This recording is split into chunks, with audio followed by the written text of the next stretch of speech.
bandiraɓe musidɓe tedduɓe yeɓenkoɓe ayaw pindi tv jaam Allah wale mon aljuma sappo e jeegom lewru décembre 2022 yoge jandi leydi Sénégal jilloyno ko to assemblée nationale e ko yewti oɗon motion de censure kan tigui ɓuuri jaaje nder yoge jandeji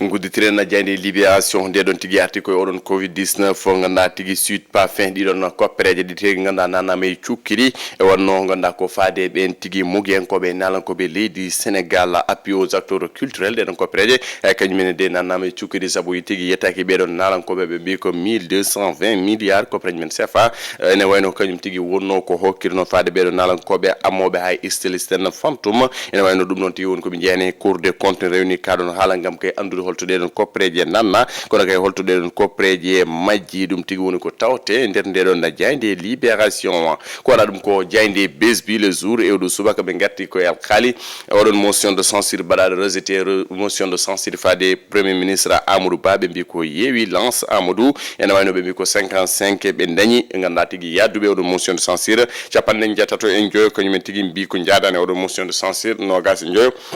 ngodi nganda ko wadbe s'abstenir abstention woni be nganda ti mbiani oui mbiani no yewi wallu be mbiko le début de la fin fuddi mati nganda ko ciera go hakkude mabbe kambe yewi askan wi wallu Sénégal ko na dum ko docteur Abdourahmane Diouf nganda ti arti e nde don jande besbi de jour be mbiko Abdourahmane Diouf avait inspiré Biram Souley Diop et CIE ene wayno non bele be ndewandi don ko ngidi halno kanko Abdourahmane Diouf kan woni tawte ke nder helo jabo nde don jande besbi le jour en gudi nderna le soleil national ari natalma ko kanko le premier ministre Amadou Ba be mbi ko wallu se démarque yewi à la peine e be Mamadou Lamine Thiam wallu be mbi ko nganda tigi ko nyalawmo odon tigi hanki nganda ko yewi askan wi halni be holko woni andi mum kono kay fadar mum dido no wi ko manque de respect kono kay nganda ko benen pour no halande be ko adi dum don woni sababu tigi nganda ko waze yadude odon motion de censure kambe wallu Sénégal enerne don jeyde Amadou Ba ko ngi mum tawe hen il faut la rupture en mettant l'intérêt supérieur du Sénégal, non en cultivant la haine, la colère, les calomnies, bin ko kongi mako, wana tigi nganda ko uminde fitina, uminde nganda tigi nganyam tumago e ko way non ngana enen fofa baden jungo e fandu ngam kay ya leydi Sénégal am tari e bural mum. Tiagal kan janen ko le soleil ngati ko ron sommet USA États-Unis d'Amérique enen be mbi ko Macky Sall liste les 6 priorités du continent ngojaji jeego mbuddi tentude nder dunde Afrique président Macky Sall andini dum nganda kay on Joe Biden e wondi mum e ngallon na peltan kono kay de don jonde nganda tigi jottondiral dunde Afrique e den leydele dolaji dentudiya jande tribune do subaka be ngati tigi ko don motion de censure Amadou Ba nganda tigi benni tigi e odon al khaliya wallu bloc la motion de yewi winon ko be don jeynen ko be bugan gay dani ko wallu Sénégal khadi yewi askan wi gagnade odon motion de censure be mbi ko holno wadda wadiri sauver Amadou Ba avenir intercoalition en question mbele ngallon jadigal hakkunde wallu Sénégal yewi askan wi ma continue dum ko namdalla ngal wadi be don na jayndi en kobe nganda tigi tribune jayndi lasa e nan makko kanko Amadou Ba o mo wadi jungo e becce nganda ti Amadou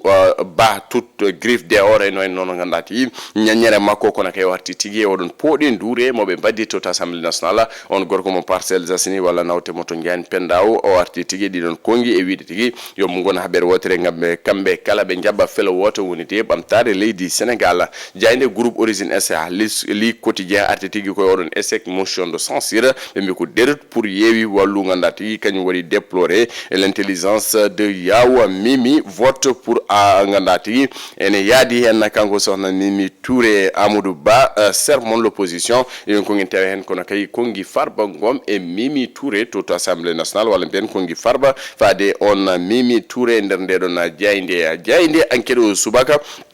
artitigi ko ya nganda ko yewi e nganda kaya e odon perte men mo be kibi hanki odon motion de censure faade odon gouvernement mo nganda tigi wadi échoué taw kaya taw be ngotnani be dañi ko capande joyi voix be to dañi ko capande jetate joyi voix ena wayno non no gasen joyi ko men tigi ngon men gotani capande temedere capande jego men joyo woni député taw no to na nyalo wanki o Amadou Ba ko ngi mako faade yewi askani wo libérer le peuple de la désinformation nganda kay ngopité be sungule di Sénégal e din ko ngi di kalton di nganda tigi ngodani di ko kongi makko kanko Amadou Ba e nder don jeyde enquête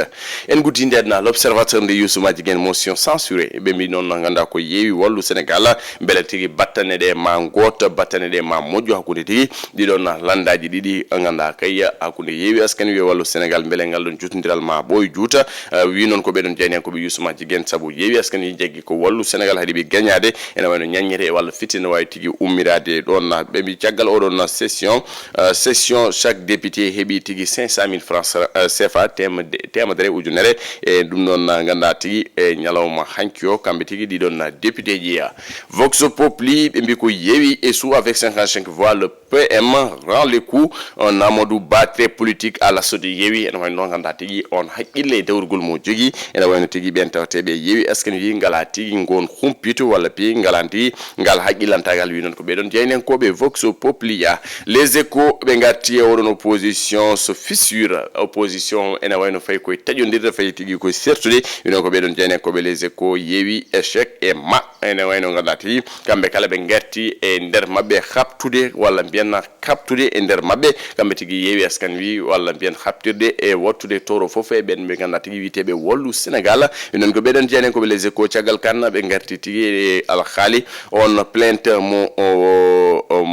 mamba nya faade tigi on leader mo Pastef holko Sonko wi faade di don enquêteur uji kan woni tawte ke nder hello debo de don jeyde les échos le quotidien de Madiambal Diagne be mbi ko sec du vote contre le gouvernement yewi wallu la motion de censure be mbi ko abstention mo wallu kanyum tigi woni sababu ganda tigi ben witebe yewi askan wi wadde perdre on motion de censure wi non ko be don jeyne ko be Madiambal Diagne hello mabbe sapoya gowa wana dum ko député ji didi du pur ganda tigi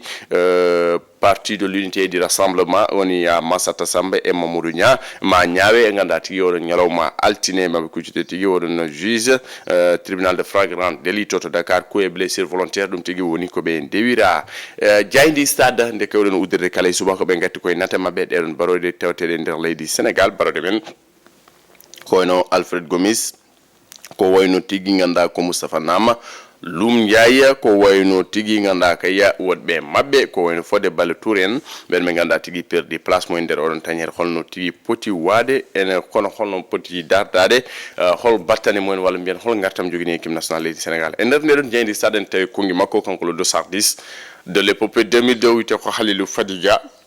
odi analyser oron final mondial 2022 où l'Argentine a un génie que les autres n'ont pas. On zeni wala bien jinne argentino eden ngandi ko la poule ga Léo Messi natal mako e natal Kylian Mbappé ne tawen der nedon jayndi stade e on final dimanche